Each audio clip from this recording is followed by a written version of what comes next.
ఏ chocolate లాగేసుకున్నావేటి? ఇది పిల్లల కోసం, నువ్వు తినడానికి కాదు. వాళ్ళకి కూడా కొన్నాను. వాళ్ళతో పాటు నువ్వు కొనుక్కోవడం ఏంటి చిన్న పిల్లల్లాగా? సరేలే కానీ నేను చీర కొనుక్కుంటాను, డబ్బులు ఇవ్వండి. ఇప్పుడు నువ్వు మళ్ళీ మొదలెట్టుకో. నీ జోబిలో డబ్బులు చూసాని.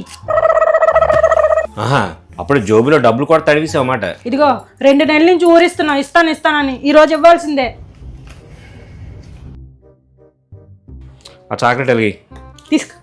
నీకు నచ్చింది కొనుక్కో, నన్ను మాత్రం అడక్కు. అలాగే థ్యాంక్ యూ. ఏంటి చీర ఎంత కాస్ట్లో తీసుకోమంటారు? నాకు తెలియదు అమ్మగారు. మిమ్మల్ని అడగడం ఎందుకు, 2000 ఇచ్చారు కదా, నేనే తీసుకుంటాను. ఎక్స్క్యూజ్ మీ, కొంచెం కలర్స్ ఎంచితే రెడ్ శారీకి.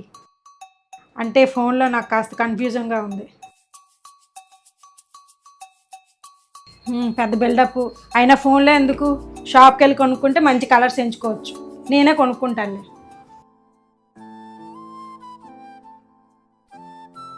ఇంకా షాపింగ్కి వెళ్ళలేదు?